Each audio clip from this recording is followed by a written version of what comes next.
تو جب باہر سے کوئی تنقید آتی ہے، خاص طور پر اتنے سنگین الزام جیسے بدسلوکی کے، تو فوراً ایک دفاعی پوزیشن بن جاتی ہے، ایک ہم بمقابلہ وہ کی کیفیت پیدا ہو جاتی ہے۔ باہر والوں کو دشمن سمجھا جا سکتا ہے یا یہ کہ وہ کمیونٹی کو نقصان پہنچانا چاہتے ہیں۔ الزامات کو بعض اوقات یہ کہہ کر مسترد کر دیا جاتا ہے کہ یہ تو مذہب پر حملہ ہے، اور جو الزام لگانے والا ہے چاہے وہ خود کمیونٹی کا حصہ ہی کیوں نہ ہو، اسے غدار یا اعتماد توڑنے والا قرار دے کے بالکل اکیلا کیا جا سکتا ہے۔ کچھ ذرائع تو یہ بھی بتاتے ہیں کہ ایسے الزامات کو شیطان کا حملہ یا دشمن کی سازش قرار دے کے رد کر دیا جاتا ہے، مقصد اندرونی اتحاد برقرار رہے۔ یہ تو بہت ہی پریشان کن صورتحال ہے۔ دو اور اصطلاحات بھی استعمال ہوئی ہیں ذرائع میں، ایک روحانی gas lighting, spiritual gas lighting, اور دوسری بند نظام، کلوزڈ سسٹمز۔ یہ کیا چیزیں ہیں اور یہ کیسے کام کرتی ہیں؟ جی، یہ دونوں بھی اسی مسئلے سے جڑی ہوئی ہیں۔ روحانی گیس لائٹنگ یہ تو ایک بہت ہی خطرناک نفسیاتی حربہ ہے۔ اس میں ہوتا یہ ہے کہ متاثرہ شخص کو یہ یقین دلانے کی کوشش کی جاتی ہے کہ جو کچھ اس کے ساتھ ہوا وہ یا تو اس کی اپنی غلط فہمی ہے، یا اس کے ایمان میں کوئی کمی ہے، یا یہ کہ اسے شیطان استعمال کر رہا ہے کمیونٹی کو بدنام کرنے کے لیے۔ اس سے متاثرہ شخص اپنے ہی تجربے پر، اپنی یادداشت پر، حتیٰ کہ اپنی عقل پر شک کرنے لگتا ہے۔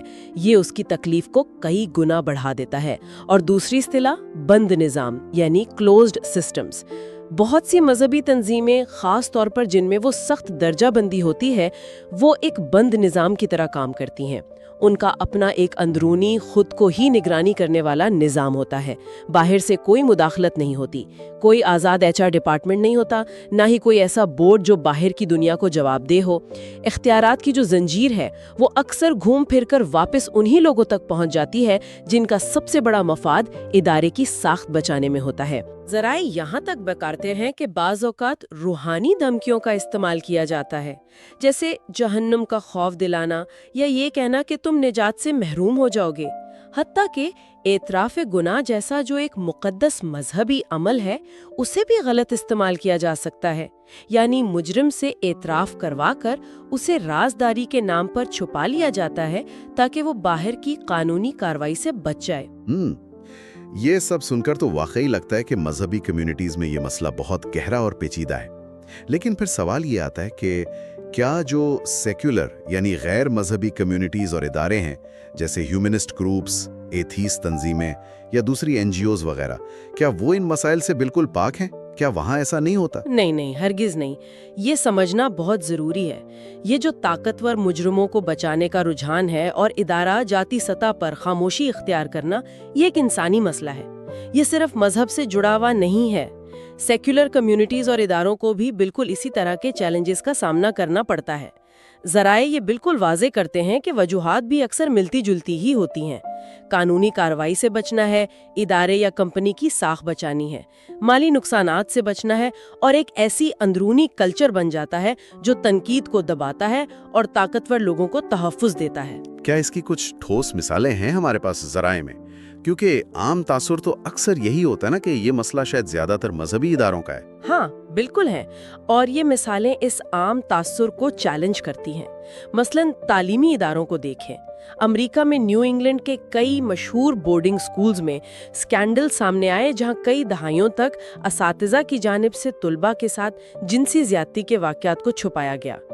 اکثر کیا ہوتا تھا کہ مجرم ٹیچر کو سزا دینے یا پولیس کو بتانے کے بجائے خاموشی سے کسی دوسرے اسکول بھیج دیا جاتا تھا۔ کھیلوں کی دنیا میں دیکھیں تو USA جمناسٹکس کا لیری ناصر سکینڈل ایک بہت بڑی مثال ہے۔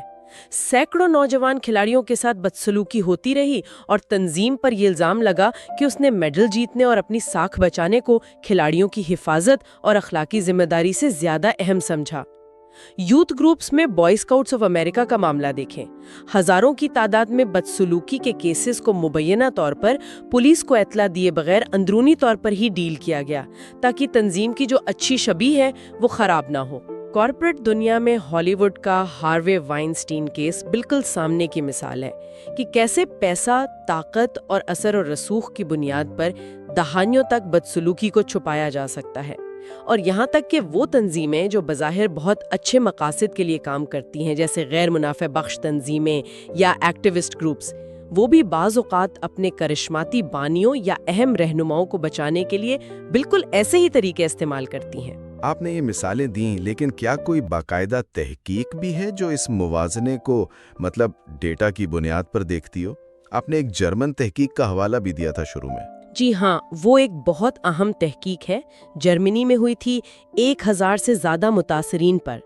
اس تحقیق کا ایک آپ کہہ سکتی ہیں چونکا دینے والا نتیجہ یہ نکلا کہ جب انہوں نے مذہبی اور سیکولر اداروں جیسے اسکول، اسپورٹس کلبز وغیرہ میں ہونے والی بدسلوکی کا موازنہ کیا نا، تو انہیں بدسلوکی کے پھیلاؤ میں یعنی پریولنس میں یا اس کے جو نمونے تھے پیٹرنز، ان میں کوئی خاص فرق نظر نہیں آیا شماریاتی طور پر۔ حملے کی قسمیں کیا تھیں، مجرم مرد تھا یا عورت، متاثرین کی عمر کیا تھی، یہ سب پہلو دونوں طرح کے اداروں میں حیران کن حد تک ایک جیسے تھے۔ تو اس تحقیق نے یہ نتیجہ نکالا کہ مسئلہ بنیادی طور پر خود عقیدے یا عدم عقیدے کا نہیں ہے، بلکہ طاقت کے ان ڈھانچوں کا ہے، پاور سٹرکچرز کا، جو دونوں قسم کے اداروں میں مشترک طور پر پائے جاتے ہیں، جہاں کچھ لوگوں کے پاس بہت زیادہ اختیار ہوتا ہے اور احتساب کا نظام کمزور ہوتا ہے۔ یہ تو بہت ہی دلچسپ بات ہے کہ تحقیق مسئلے کو طاقت کے ڈھانچوں سے جوڑ رہی ہے، عقیدے سے نہیں۔ لیکن اگر مسئلہ دونوں جگہ ہے، طاقت کے ڈھانچے بھی ملتے جلتے ہیں، تو پھر وہ جو ہم نے شروع میں بات کی تھی کہ مذہبی کمیونٹیز میں رد عمل شاید مختلف یا زیادہ شدید ہوتا ہے، اس کا کیا جواز ہے؟ سیکولر کمیونٹیز پھر ان حالات سے نمٹنے میں کیسے فرق کرتی ہیں؟ فرق جو ہے نا، وہ بنیادی طور پر دو چیزوں میں نظر آتا ہے۔ ایک تو یہ کہ اتھارٹی کا حتمی ذریعہ کیا ہے، الٹیمیٹ سورس آف اتھارٹی کون ہے، اور دوسرا یہ کہ انصاف کے لیے کون سا فریم ورک استعمال ہو رہا ہے۔ سیکولر کمیونٹیز میں چونکہ کوئی الہی اتھارٹی یا مقدس کتاب کا تصور نہیں ہوتا، تو جب ایسے اسکینڈل سامنے آتے ہیں تو رد عمل زیادہ تر سیکولر قانونی اور اخلاقی فریم ورک کے تحت ہوتا ہے۔ اس کا مطلب یہ ہے کہ عام طور پر قانون نافذ کرنے والے اداروں جیسے پولیس ہے، عدالت ہے، ان کو ملوث کرنے کا راستہ نسبتاً زیادہ سیدھا ہوتا ہے، اور متاثرین کے جو قانونی حقوق ہیں ان پر زیادہ زور دیا جاتا ہے، کم از کم نظریاتی سطح پر تو یہی ہے۔ تو آپ یہ کہہ رہے ہیں کہ احتساب کا جو پورا میکانزم ہے وہ فرق ڈالتا ہے؟ ہاں، کافی حد تک۔ سیکولر ماحول میں اکثر آپ کو بیرونی احتسابی ادارے ملتے ہیں، پولیس ہے، عدالتی نظام ہے، مختلف شعبوں کو ریگولیٹ کرنے والی باڈیز ہیں، پروفیشنل لائسنسنگ بورڈز ہیں جیسے ڈاکٹروں یا ٹیچرز کے لیے، اور بہت اہم ایک آزاد میڈیا جو سوال اٹھا سکتا ہے۔ یہ ٹھیک ہے کہ یہ ادارے بھی ہمیشہ کامیاب نہیں ہوتے، ان میں بھی خامیاں ہوتی ہیں، یہ بھی دباؤ میں آ سکتے ہیں، لیکن کم از کم یہ ادارے آزاد حیثیت میں موجود تو ہیں۔ اس کے برعکس بہت سی مذہبی تنظیموں میں، جیسا ہم نے پہلے بات کی، سب سے اونچی اتھارٹی اکثر اندرونی ہوتی ہے، کوئی بشپ ہے، کوئی مرکزی بورڈ ہے، کوئی امیر جماعت ہے، اور مدد کے لیے دنیا یعنی باہر کے اداروں جیسے پولیس یا عدالت کے پاس جانا اکثر کمیونٹی سے غداری سمجھا جاتا ہے، اسے اندرونی معاملات میں بیرونی مداخلت سمجھا جاتا ہے۔ اور جہاں تک متاثرین کی حمایت اور رپورٹنگ کی بات ہے، اس امر میں کیا فرق نظر آتے ہیں ذرائع کے مطابق؟ یہاں بھی فرق بالکل واضح ہے۔ مذہبی کمیونٹیز میں، جیسا ہم نے روحانی گیس لائٹنگ اور بند نظام کی بات کی، متاثرین کو شدید روحانی اور سماجی دباؤ کا سامنا کرنا پڑ سکتا ہے۔ جہنم کی دھمکی، کمیونٹی سے بالکل نکال دیے جانے کا خوف، یہ سب رپورٹنگ میں بہت بڑی رکاوٹیں بنتی ہیں، اور چونکہ ان کی پوری شناخت، پوری سماجی زندگی اسی کمیونٹی سے جڑی ہوتی ہے، اس لیے باہر نکل کر بولنا اور بھی مشکل ہو جاتا ہے۔ اس وجہ سے اندازہ یہی ہے کہ رپورٹنگ کی شرح ان کمیونٹیز میں کم ہو سکتی ہے۔ دوسری طرف سیکولر سیٹنگز میں اگرچہ وہاں بھی طاقت کا خوف ہوتا ہے، نوکری جانے کا ڈر ہوتا ہے، بدنامی کا خطرہ ہوتا ہے، یہ رکاوٹیں وہاں بھی ہیں، لیکن عام طور پر قانونی حقوق پر زیادہ زور ہوتا ہے، نفسیاتی مدد یا تھراپی کے لیے بھیجنے کا رجحان بھی شاید زیادہ ہوتا ہے۔ متاثرین کے لیے سول مقدمات دائر کرنے یا اگر وہ ادارے کے اندر سے ہیں تو وسل بلور کے طور پر تحفظ حاصل کرنے کے قانونی راستے نسبتاً زیادہ واضح ہو سکتے ہیں۔ اچھا، اور جب یہ ادارے کوشش کرتے ہیں اصلاحات لانے کی یا نظام کو بہتر بنانے کی، تو کیا اس عمل میں بھی کوئی فرق نظر آتا ہے؟ جی بالکل، سیکولر اداروں میں اکثر جو عوامی دباؤ ہوتا ہے نا، جیسے بڑے عدالتی کیسز، حکومتی تحقیقات یا #MeToo جیسی عوامی تحریکیں، وہ زیادہ تیزی سے تبدیلی لا سکتا ہے۔ اس دباؤ کے نتیجے میں بعض اوقات زیادہ وسیع اور ٹھوس قسم کی ڈھانچہ جاتی تبدیلیاں آتی ہیں، جیسے کچھ ملکوں میں لازمی رپورٹنگ کے قوانین کو سخت کر دیا گیا یا اداروں کا آزاد آڈٹ کروانا لازمی ہو گیا۔ لیکن یہ بھی یاد رکھنا ضروری ہے کہ اگر ادارے کی جو بنیادی ثقافت ہے، کلچر ہے، وہ تبدیل نہ ہو، یعنی صرف پالیسیاں بدل جائیں مگر رویے نہ بدلیں، تو یہ مسائل دوبارہ بھی پیدا ہو سکتے ہیں۔ مذہبی کمیونٹیز میں اصلاحات کا عمل اکثر زیادہ سست ہوتا ہے۔ یہ زیادہ تر عقیدے کے دائرے میں رہ کر کیا جاتا ہے، جیسے نئی حفاظتی پالیسیاں بنا دیں، اندرونی ٹریننگ کروا دی یا رسمی معافی نامے جاری کر دیے۔